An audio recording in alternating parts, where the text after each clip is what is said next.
The Ministry of Community and Cultural Affairs is fundamentally about people.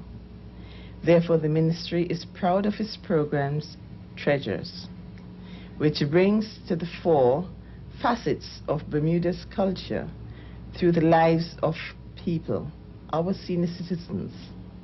We treasure our seniors as they share their memories with us. They provide enrichment and show us the broad spectrum of our cultural mosaic. I hope that you will enjoy, as I shall, Treasures.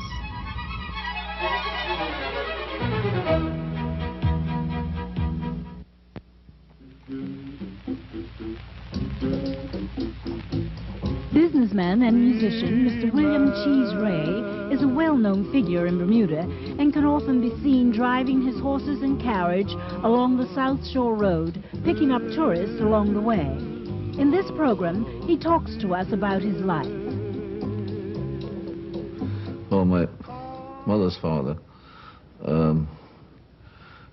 left the Azores as a younger fella, and he went to the United States to, I think it's Plymouth, Mass, and he joined a whale fleet. So his job was on the whale fleeting. His job was to throw the harpoon. And he was a strong, thick, husky man, not very tall. And he whaled on this boat because the boat did go to Barbados. And I'm told that he jumped ship in Barbados, he and his friend, and they caught them, put him back in the boat. And I don't know, maybe 1 or 2 years later, he landed in Bermuda. And I think he knew someone here in Somerset. So he packed up his little rags again and took the row ferry across to Paget and walked out to Somerset, because there's no transportation, of course. And they put him up for the night, and the next day they put him a dress on him and a lady's bonnet, and he went to work on the farm. Of course, women in those days was very common working on the farm. So the captain had a search for his crew, and he couldn't find him, so they eventually left him here. And that's how I got here. So, and he farmed for 1 or 2 people, and then he farmed for himself first. No, after he farmed for someone, I don't know who they were. But then he went on his own farming, and he farmed here at Aswit's Cove for one time, and then he farmed at Rural Hill for many years, and he was supplier of the hotels for vegetables and so on. And he planted things like they don't use today. He planted Brussels sprouts and things, unusual things, you know, that he would. He was a good farmer, and I don't think my grandfather could read and write his own name because he never went to school in his life. So, and he raised about 10 children there, and a lot of them are still living, of course. Mr. Ray's grandfather received an award for the part he played in rescuing passengers from a German freighter, the Pollock Shields.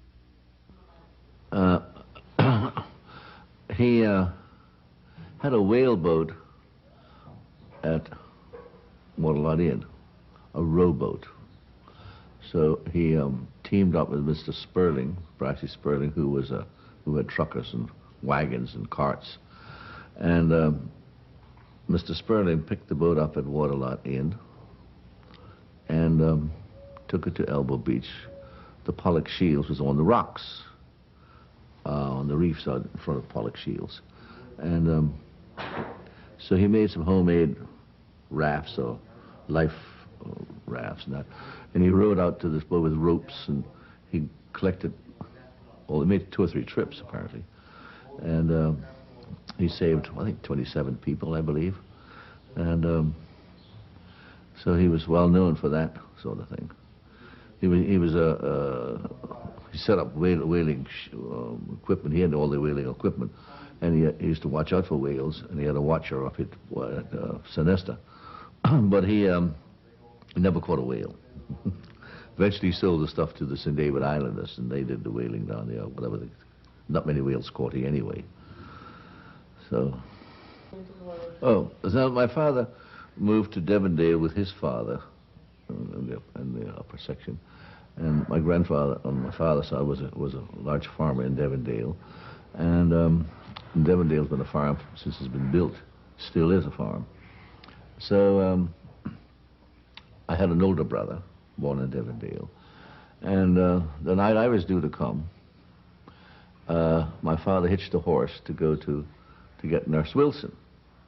Nurse Wilson was a Scottish nurse who pedaled her bike all around Devonshire with a little medical case, and she knew all the children she delivered even when they grew up.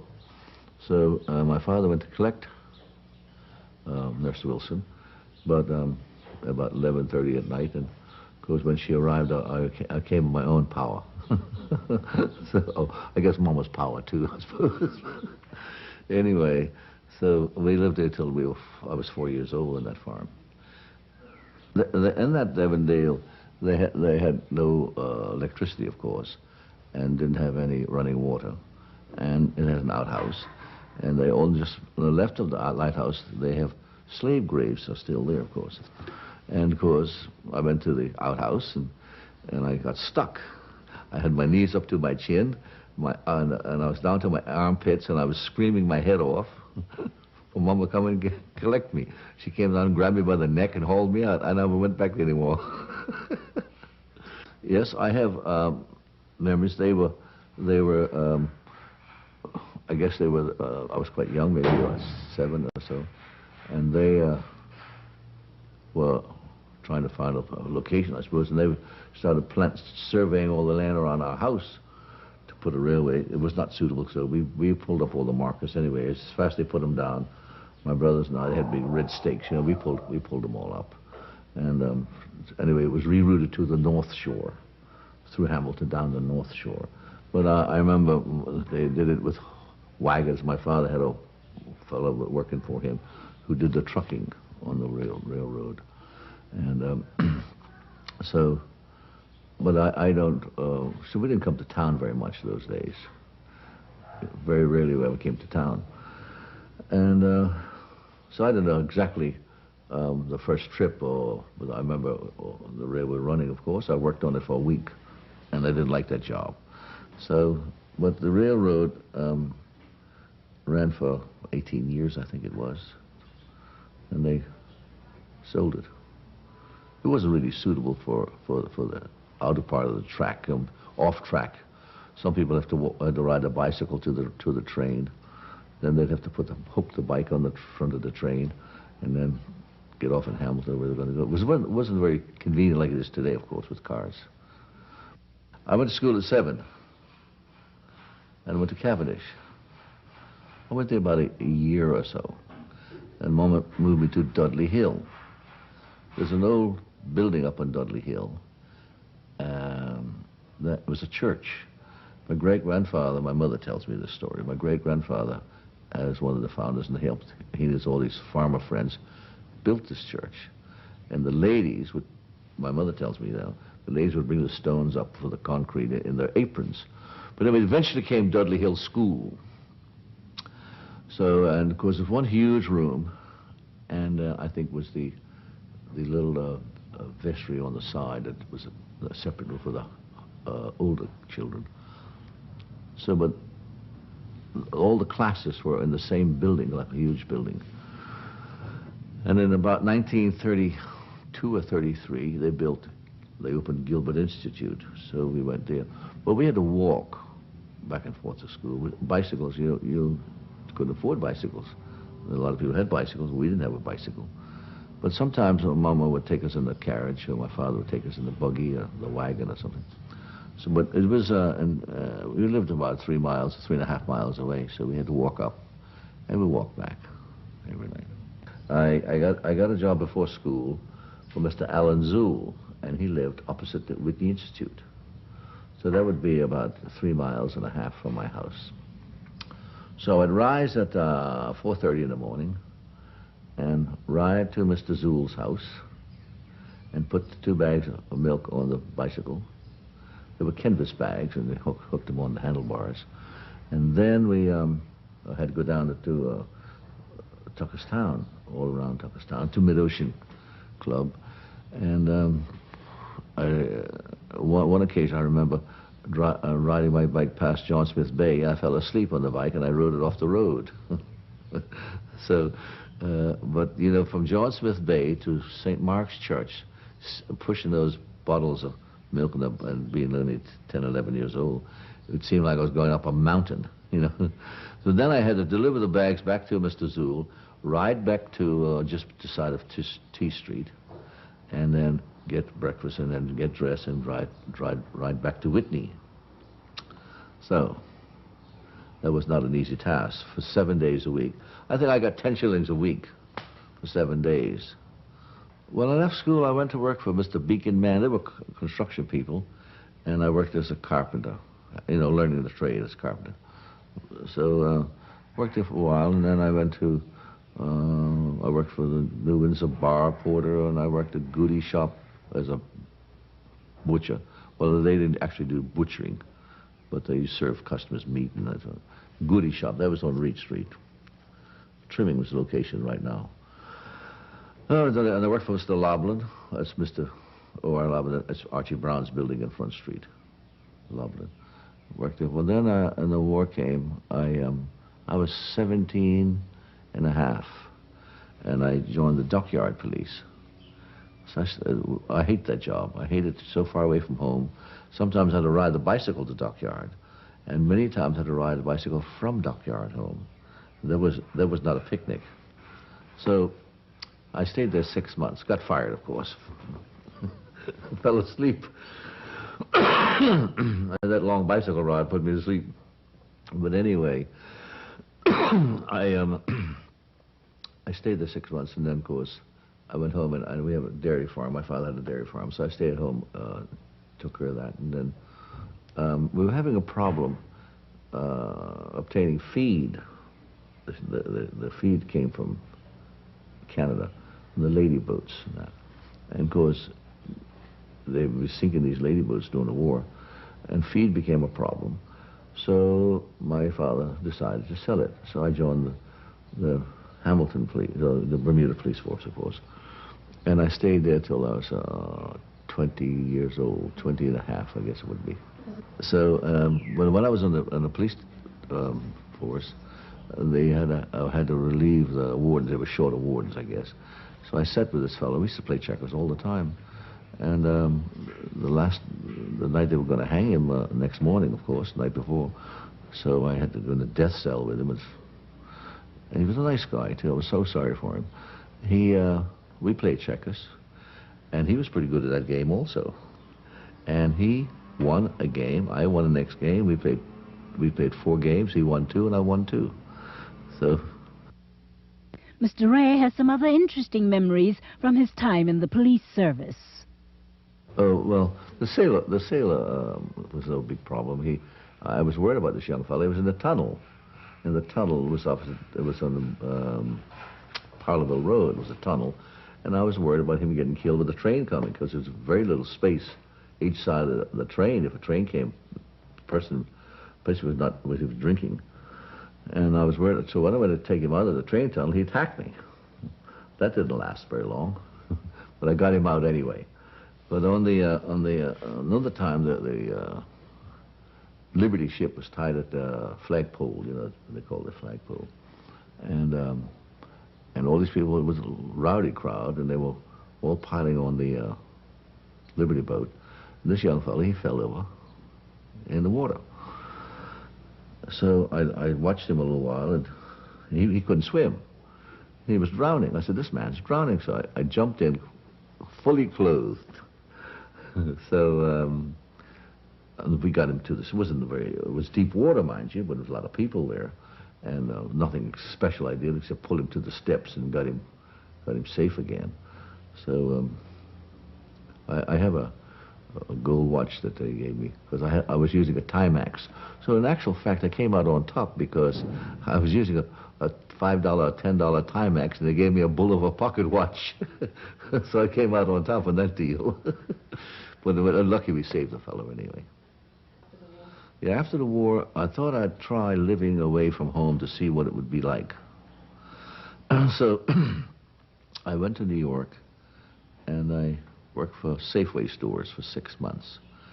And I just wanted to see what it was like to be away from Bermuda and for my family, because we're a very close-knitted family. And so I stayed there 6 months. My 6 months was up on a Sunday. On that Sunday, I was flying down past Elbow Beach on a beautiful sunny afternoon. And I was so pleased I came home. But traffic was very light. There was hardly much to do. So I was debating on going back. And after being here for about a month or so, I didn't know what I was going to do. So cars had just arrived. And so I got a job with Mr. Pascal. I drove his taxi for a little bit. And then I decided I would not go back to New York. So and then I drove his for a little while. And then I bought two. Borrowed every nickel to buy 2 taxis. I paid £500 for 2 taxis. That's never heard of since. But anyway, then I bought another. I was issued one. So I got married at 24, and I had already 4 taxis working. And I stayed with my mother till the last night. I didn't see any point in setting up housekeeping and all that sort of thing. Well, my mama did all that. You know, well, after my first baby was born, that's Sharon, she wanted to take the baby to see her mother. So we put the taxi, took the signs off, of course, taxi signs. We didn't have meters, and we didn't have any lights above, just a little parking light. So we took that off, and I put the car on the Queen of Bermuda and sailed to New York and visits from friends in New Jersey. Then we set out for Canada about 11 o'clock at night. I got in Canada, in Toronto, and there was no freeways, those like they have today. So I got in Toronto about 3 o'clock the next afternoon. So it was a terrible trip. I don't recommend that anybody do that again. I'd rather go to Hertz and get a car, which I've done many times since then. But it was just a thing you do once in a lifetime. The Ray brothers then went on to found their own car business.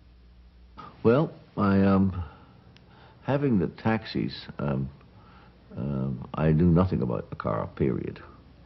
And I have a younger brother who was very gifted around cars. He was very gifted on most things he could put his hands to. So he went to visit my uncle in New Jersey, who was a car man who worked in factories, and he had his own shops. And, you know, he had 40 years of experience around cars. So my brother worked there for him for about 3 months with him.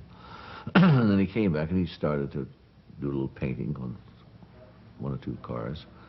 And then we decided, well, we'll set up shop, because we're not known in that field. So there was a little tin shack on by the Evangelical Church. It was only a tin barn. Mission Road, it's called. So we set up shop. We did some work. And when we didn't have anything to do, we jumped back in our taxis. But we went out and we picked up a job. We'd come home and do it, and then it sort of grew from there. And then we moved to my grandfather's horse stable. We converted that to a workshop, and we stayed there about 3 years or 4 years. And then we went downtown to another horse stable. And then Mr. Dave Clark came to see me one day. He said, "Jump in the car, I want to show you something, show you some land." So that's where I bought the land for Ray Brothers. And didn't have any money, of course, but I had good credit at the bank, which is great. Mr. Ralph Patterson was the loan officer at the Bank of Butterfield. So Mr. Patterson loaned me the money to buy the land. He loaned me the money to build the building, and to buy the building, of course, it was an imported building. And that's where we started. And then we grew from there to selling cars. We put up a showroom, and then we so just grew and grew and grew. And right till I sold it last June, we had 62 employees there. And some of the employees have been there with me 30 years, 28 years, 25 years, 18 years. Mr. Ray has made a living from cars, but his favorite way to travel is actually by horse and carriage. Well, I was a lover of horses all my life. And during the war, after the war, horses sort of vanished. Everybody was car crazy and nobody wanted a horse, and there was very few around. Then they started to come back. So Ralph DeSera was one of the main buyers of a horse. So I bought this horse from him, and then I bought another one for my an extra horse to have. The Tennessee walking horses, you have to, if you're going to go riding with anybody, you have to have two because they move quite quick, and an ordinary horse couldn't keep up with them. But I bought a little Shetland for my son. He was only 4, so I got the bug, and then I bought this from Sir Howard Trott, this property here. We moved out when the people moved out the house. I sold the house after. I rented it for a while, then I sold it. But in the meantime, to sell the house, I had to move in it. So while I was out here, I built the stable, and then I built this carriage house after that, because I started to collect them. I didn't realize there was so many around. So, but they were in barns. Mrs. Wilkinson, I got 6 from her and restored them, of course. But I got a pleasure out of restoring them and putting them back like they originally were. I prefer to drive horses any time than drive any kind of car. I don't care what kind of car it is. Often I would go to church with a carriage. Often I would drive to work in the buggy and take my kids with me to school. And of course, Donna, she was a little embarrassed about going to school with a buggy, so I had to leave her a little ways before we got to the convent school. This is a pony doctor's buggy. Not many doctors used ponies those days, but it's designed for pony to pull. This one here is a basket phaeton, and this was owned by Mrs. Tompkins at the present Dinghy Club. Mrs. Tompkins used that all during the war, and Mr. Hayward used to drive it to town shopping every day with that thing. This is a Bronson wagon, made in Ohio, made in New York in 1904. It was made for Mr. Talmadge, cost $825. Most of it's in the original condition. This is a brougham. Lord Brougham appointed a company in England to design this vehicle for private use or commercial use. And the passengers can get in there without getting wet, of course. The driver would get wet, but it was very popular for private use, mostly private use, and designed in England. This was made in Pennsylvania, but the design originally came from England. And this is a hearse. I suspect this hearse would be about 70 to 80 years old, manufactured in Halifax. We've used it many times. We used it a month ago. So, but this is the only one in existence that's usable right now. This carriage would be about 90 years old.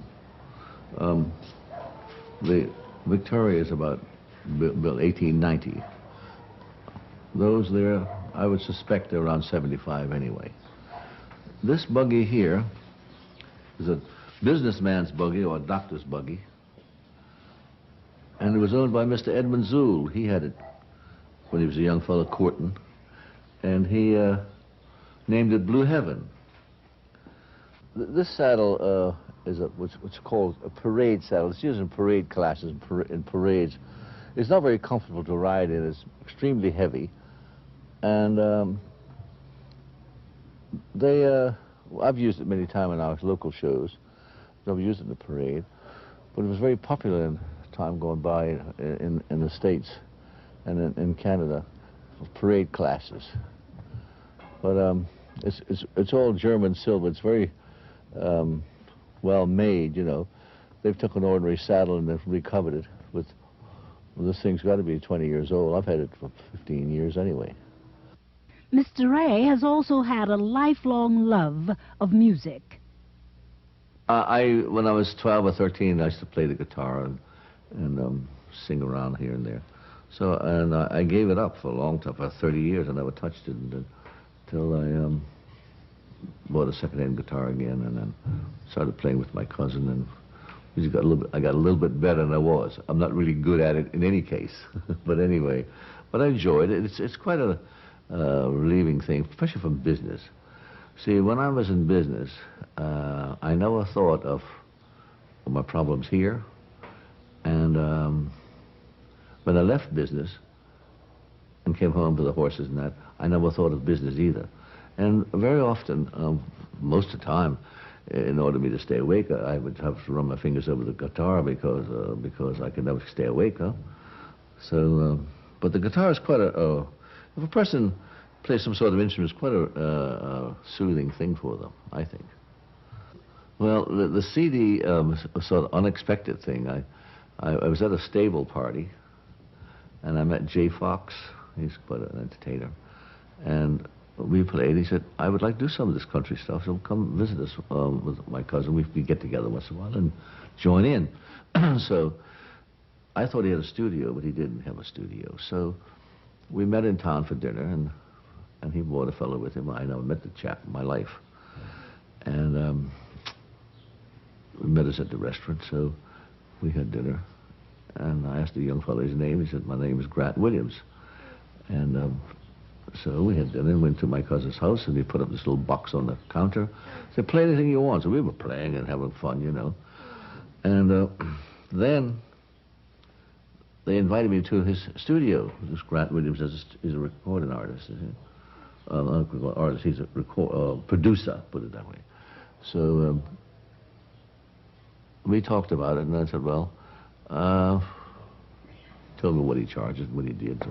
So we went from there. And it turned out a lot better than I expected. I didn't expect it to be so like it was, but everybody seems to enjoy it and like it. But I only did it for fun. And I figured my children have plenty of pictures of me. Now they have something on tape when I'm gone. Mr. Ray has a few words of wisdom to pass on. First, they have to respect themselves and respect other people. And the greatest thing for anybody is work, a job. If you don't have work and you're not going to work, learning a trade or being educated somehow. And I say I was never educated. Of course, I left school when I was 13. But I can do all kinds of jobs. I can get a job almost anywhere that I wanted in my field.